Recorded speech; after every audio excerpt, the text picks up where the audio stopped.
Strengthen your understanding of governance and policy design. The 12-week graduate course in public policy begins 10th January 2026. Apply by 30th November 2025 to avail a 10% early bird scholarship. Welcome to All Things Policy, a daily podcast by the Takshashila Institution. We are a bunch of policy nerds based in Bengaluru, and we like bringing fresh perspectives to Indian affairs and Indian perspectives to global affairs. So grab a cup of coffee, sit back, and join us for today's chat. Welcome to All Things Policy, your favorite daily public policy podcast from the Takshashila Institution. I'm Anushka Saxena, your host for this episode and staff research analyst with the institution's Indo-Pacific Studies program. And today, I'm joined by my colleague from the High-Tech Geopolitics program, Anvesha Sen. Welcome to the episode, Anvesha. Hi, Anushka. Thank you. Right. So, this is a podcast where we dig into some of the biggest changes. And when I say changes, I mean dynamics that both create opportunities and challenges for India in the fields of technology, privacy, and security. And over the past 2 weeks, the telecom and cybersecurity space in particular has seen rapid developments, and these are developments or moves from the government that on paper aim to tackle fraud, phone theft, and digital scams, but in practice would have had the potential to really stir up big questions about privacy, consent, and even the overreach of the state if they hadn't been halted in time.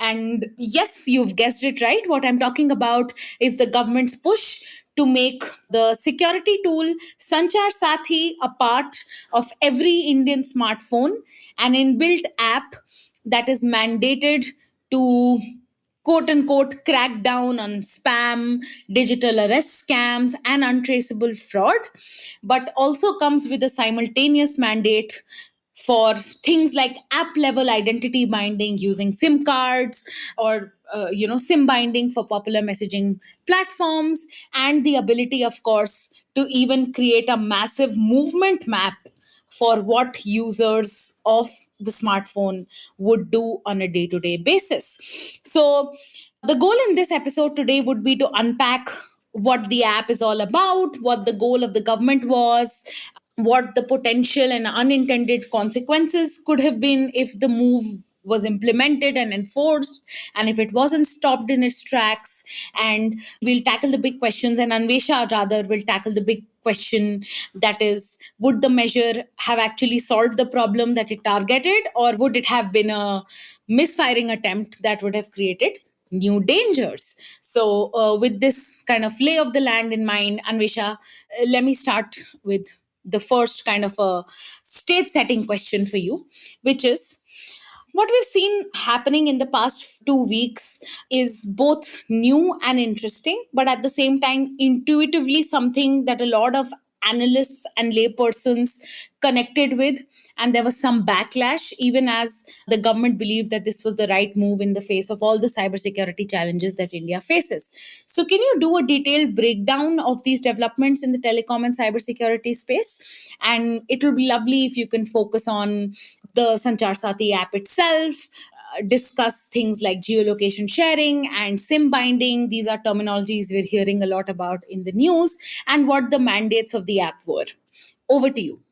Thanks, Anushka. And yeah, absolutely. It's been an exciting couple of days in this space. And overall, I think across tech policy, it's been quite a eventful couple of weeks. So just to start off, there have been multiple sort of attempts by the government to improve cybersecurity, so to speak, in the last few days.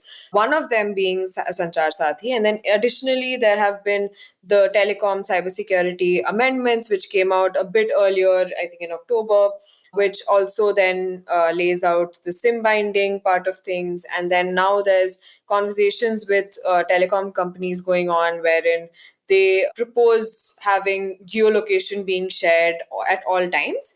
And the reason that's being provided for the geolocation bit is that cell tower location is too broad and it doesn't help to pinpoint the location of, say, a criminal, etc., or someone who has committed cyber fraud or some such thing. So these are sort of the broad developments that have happened in the space. And as we know, Sanchar Sathi, at least the mandate to pre-download this app has been rolled back after quite a lot of backlash in the parliament. And nicely, the mandate sort of coincided with the winter parliament session as well. So now, when we talk about Sanchar Sathi itself, what happened was the government sort of issued a secretive order, as in the sense that it wasn't published in the public domain. There haven't really been any public consultations around the app itself and mandating it.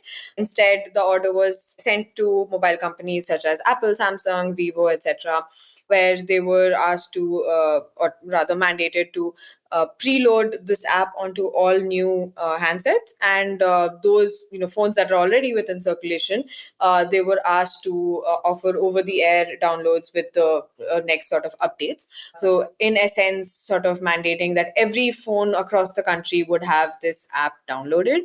And so a couple of organizations and sort of researchers, analysts have taken a gander at seeing what the app does and what are the permissions that it seeks from the user.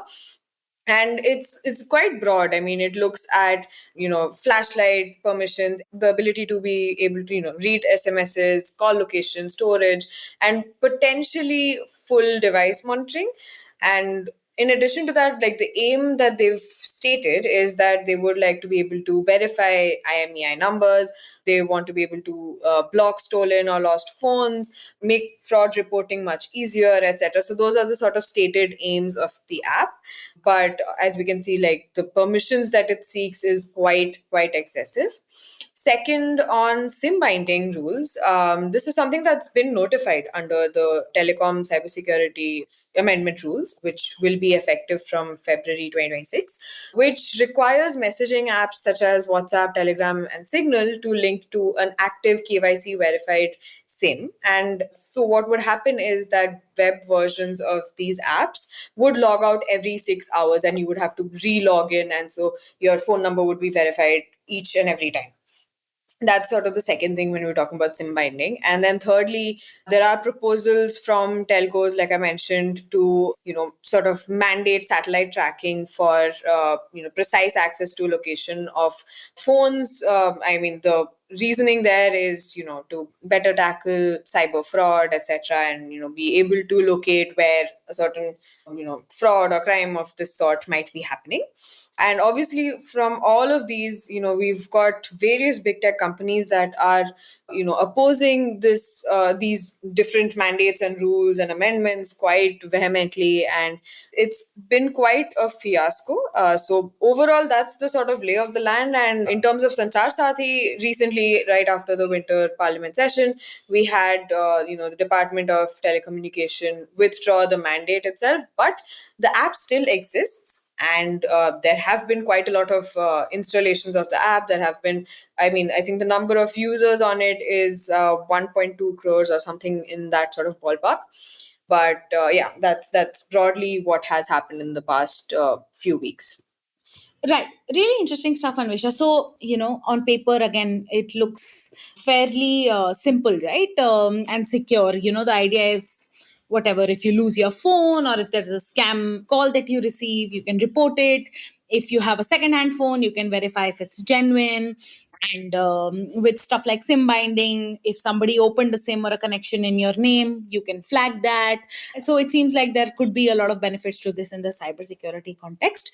But clearly, as you've highlighted, because of the sheer expanse, as it were, of the permissions that it requires, stuff like access to SMS logs or call logs, or possibly even storage, from what I understand, you can see where, the question of privacy and consent comes in. So And I think the additional factor here is that the government push isn't just stopping at the device level tracking. It's also going on to sim binding, and it's mandating these firms like WhatsApp, Telegram, and Signal to ensure that they have 90 days to comply, either installing it in the new phones or doing it, like you said, over the air in the next software update. So even as, again, you would think that this is fairly genuine in, say, its approach or in its intent, the consumer doesn't really know what they're installing or what they're giving up, as it were, when they're installing the next update,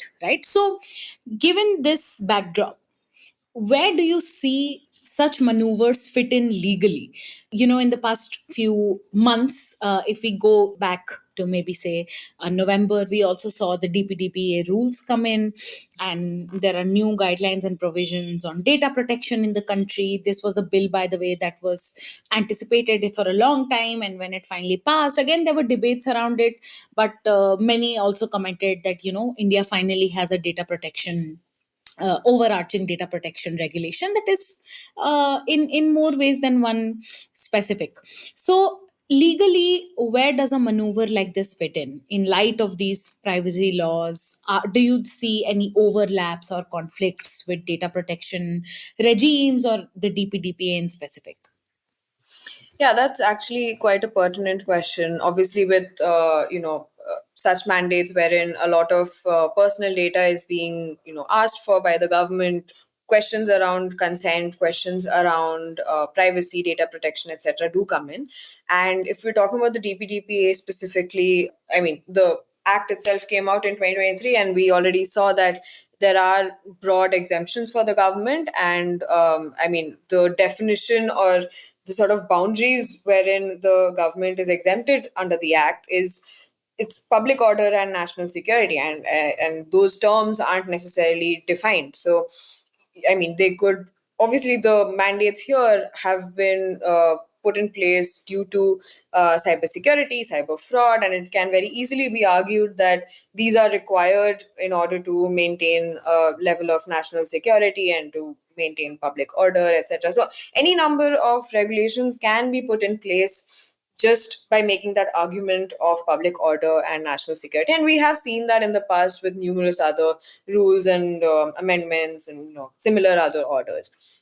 So obviously, legally speaking, just with the DPDPA, the government can get away with such a mandate or such similar amendments and rules, because while the act itself mandates consent and data minimization, user rights, breach notices, audits, etc., the government is exempt under most of these things. And the government also doesn't necessarily need to inform individuals or users whether or not they are accessing their data, as long as it is done under this overarching umbrella of public order and national security. So essentially, these sort of rules can be made legal, and even though they don't necessarily fit the Puttaswamy criteria, which is what was the core part of the right to privacy that came in 2017. And so we can see, we've already seen in the past, with say DigiYatra or other such moves by the government, that such solutions need not necessarily meet, especially the proportionality criteria or even the necessity or the legality criteria. So overall there, I think it's fairly, they can get away with it, and but unless there's significant pushback from the opposition, from civil society, and even from businesses. Secondly, when we're looking at this from this being a part of the Department of Telecommunications and overall also TRAI, there is an overlap with jurisdiction when we're talking about telecom versus privacy. And so these rules, these mandates are technically under the telecom rules and broad sort of telecom regulations. And so that enforces traceability without independent oversight. And even then, the data protection board itself is also not quite independent, which has been a topic for contention for quite a while. But even then, the Data Protection Board can't really do anything against these sort of rules that the Department of Telecom might be coming up with. So there's sort of a two-tier regime here, and there's a significant overlap when we're looking at these sort of issues. And yeah, I think even though, Sanchar Sathi and all these, similar, primarily Sanchar Sathi, even though it claims minimal data collection, just the fact that it demands such broad access, it's pretty clear that data minimization isn't necessarily being followed, and there is also no sort of transparency over what all data are they really collecting, how is it being stored, how is it being maintained. Because like I mentioned, the app is already there, people are using it regardless of whether or not it's mandated or not. There are quite a lot of users of this app, and since it's sort of under a government body, it's practically, it doesn't fall under the Data Protection Act itself.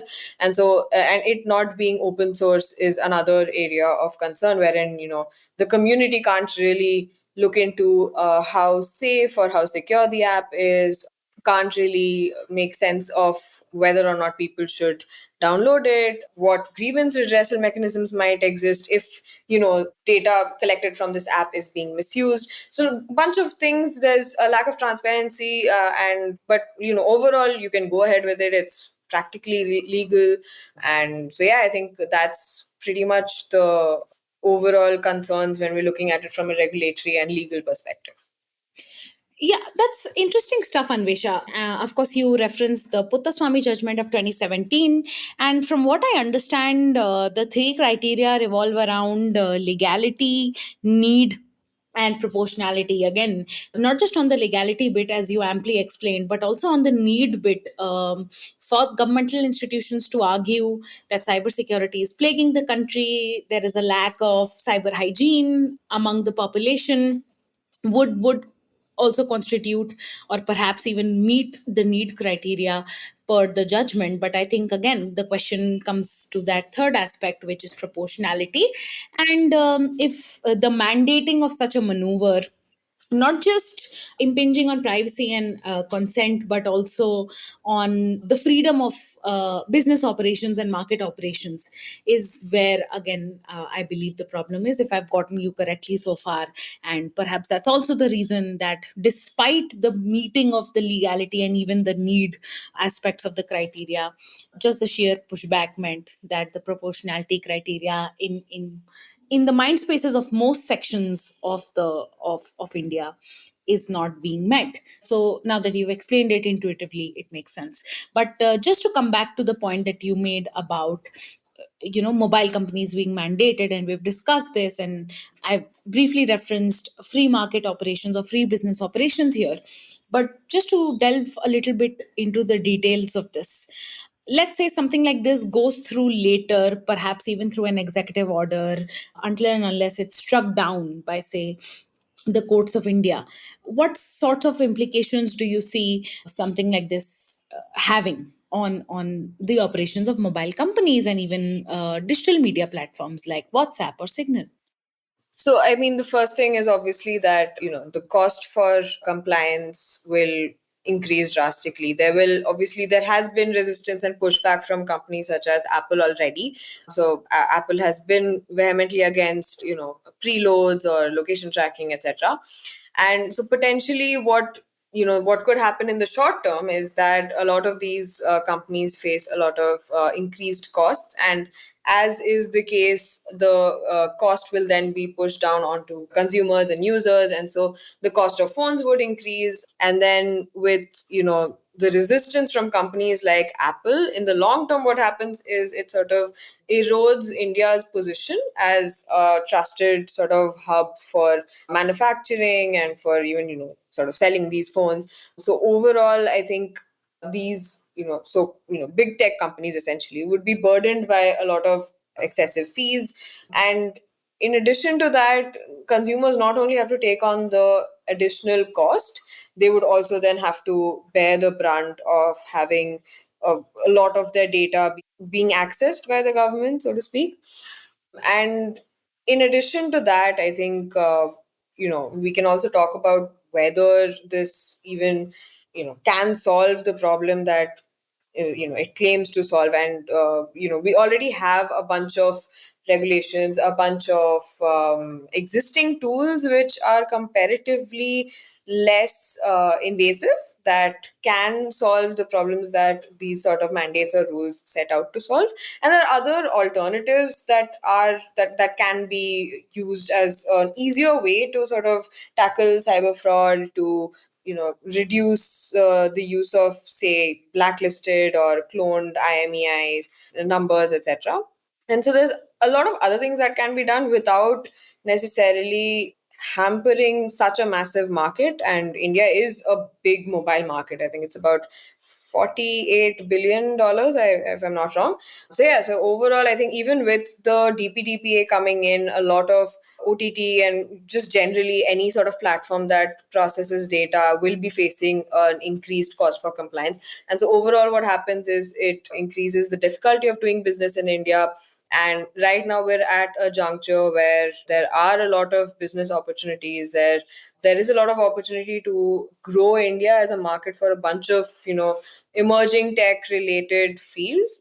And putting forth such mandates or regulations just sort of reduces an investor's trust in the country being a favorable destination for growing such businesses. Yeah, exactly my point. And it's like you're a mind reader, Anvesha, because that's exactly what I wanted to come to, the trade off between two equally important things in my mind, right? One is, of course, if users are going ahead with this mandate and if companies are going ahead with a mandate like this, they're essentially trading off something that is important, which is the ability to secure your mobile phones, easier device theft recovery, ability to report scams, with something that's also important in the telecom and cyber domain, which is flexibility and arguably even privacy, right?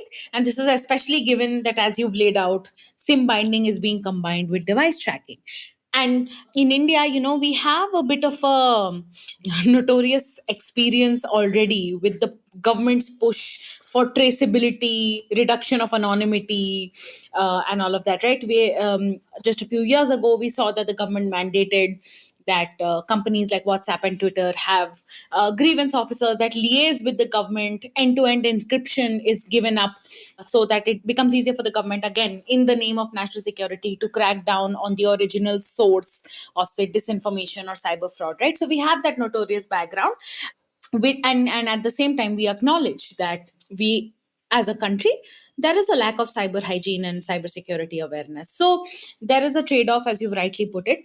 And we're also at crossroads where we have to answer the question, and I'm guessing your answer to this is no, but the million-dollar question here is that how do we solve the issues that we then face in the cyber domain or the telecom domain? So you recently wrote an op-ed for the Indian Express where you talked about these less invasive potential solutions that don't have to revolve around a mandated app in our mobile phones.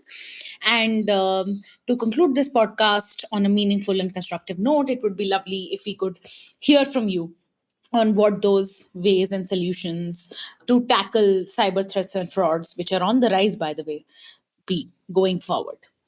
Yeah, thank you. So I think firstly, I'd like to sort of start with, these regulations, these mandates. They sort of assume that everyone is guilty. And as a result, there is significant regulatory overreach. And, you're just trying to sort of investigate everyone at all times. You're looking at everyone with suspicion. And just the fact that there always will be an imbalance of power between the state and the people. It will always lead to a variety of, not just trade-offs but also unintentional consequences. There's a lot that can go wrong, and not only that, it would also cost a lot, not just for businesses but also for, in terms of state capacity, which we already lack. So that's sort of the fundamental issue here, wherein you're assuming that everyone is guilty. And when you look at the problem of cybersecurity in India itself, and us being, sort of being unable broadly to deal with it in a meaningful manner. As you rightly mentioned, fraud losses are on the rise. There have been, I think, more than 20 lakh incidents already. And so while cybersecurity is a significant problem, this is not at all the solution. I mean, to be very blunt. And when we look at the overall regulatory ecosystem right now, there are quite a few, in terms of whether it's the Bharatiya Nyaya Sanhita, which is the BNS, whether it's the IT Act, or even other mechanisms put forth by the Department of Telecom. There are quite a few things that do attempt to deal with cyber fraud, and also the other issues of blocking stolen phones, etc. So we already have a couple of things in place. Now the question to be asked is, why don't these work? That's the sort of problem you're trying to fix. And does it really require another layer of regulation which might not work or will have many other unintended consequences? So when we're looking at why these sort of existing regulatory fixes don't work, the main problem is that of a lack of state capacity, right? And so if you were to look at it from a more ground up approach, rather than just putting another layer of regulations over not just society but also businesses, you could build capacity by training officers and prosecutors in how to tackle cyber fraud. You as in the state could fund cyber forensic labs, perhaps also build interstate units for to solve the problem of jurisdictions, wherein if a crime has occurred in a certain state but the fraud or the criminal themselves is in another state, then there are issues of jurisdiction that come in. So if you solve for that, if you have interstate units, that could be another thing that could work. Then when we're talking about it technically, we already have a central equipment identity register which can already block phones or IMEI numbers essentially that have been stolen or cloned, etc. So those things, it's already there, and it is also a part of Sanchar Sathi. And but obviously the register itself, I mean, it's a register, so it's not really like it's not an app, it's just part of the app, but it has existed already. So those are things that are being done. They already exist. You just increase capacity and improve maybe the technical readiness that these law enforcement officials or units have. And so we're not saying that you don't use technology at all to solve this problem. In fact, you must. And with obviously with AI, etc., fraud detection can be done much faster, but there needs to be a better way to do it, way that doesn't assume that everyone is guilty and doesn't sort of put forth a mass surveillance regime.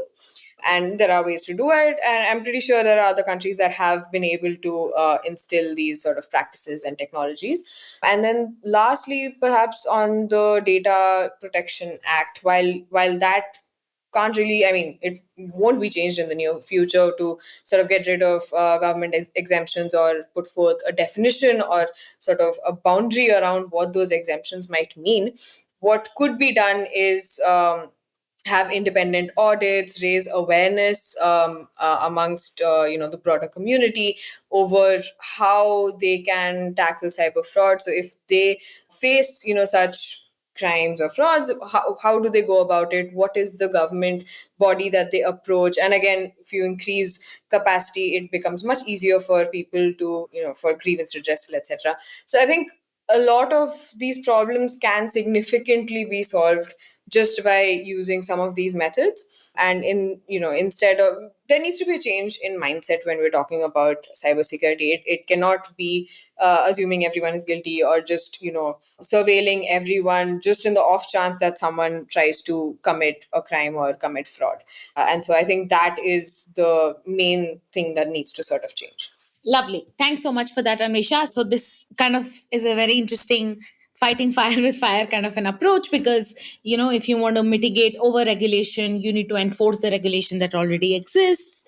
If you need perhaps to ensure that there is surveillance of cyber fraud, you also ensure that there is state capacity to conduct such surveillance in the form of cyber forensic labs.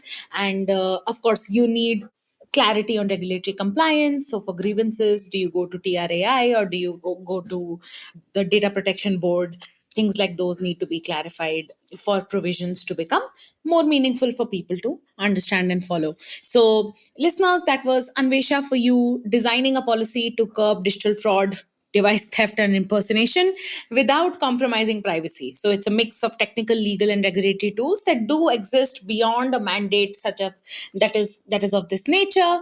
And clearly, given the pushback and the eventual taking down of the mandate, which in hindsight seems like a reactive maneuver by the government, what Anvesha has implored all of us to do is to think of a comprehensive framework that can both secure telecom identity infrastructure, still have measures such as KYC, still emphasize on consumer awareness and strong data protection, while also respecting citizens' rights to privacy and consent.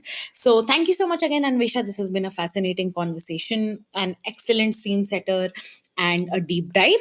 And I hope our listeners had a lot of takeaways, especially on the idea of unintended consequences and how both creating policy and then enforcing it is a marathon and cannot happen in a reactive or overnight manner. So, thank you again, Anvesha, and thank you to our listeners for tuning into this episode of All Things Policy. Thank you so much. If you liked our show, dive into Takshashila's research on technology, strategy, and economic affairs. Check us out at our Twitter handle at Takshashila INST or our website takshashila.org.in.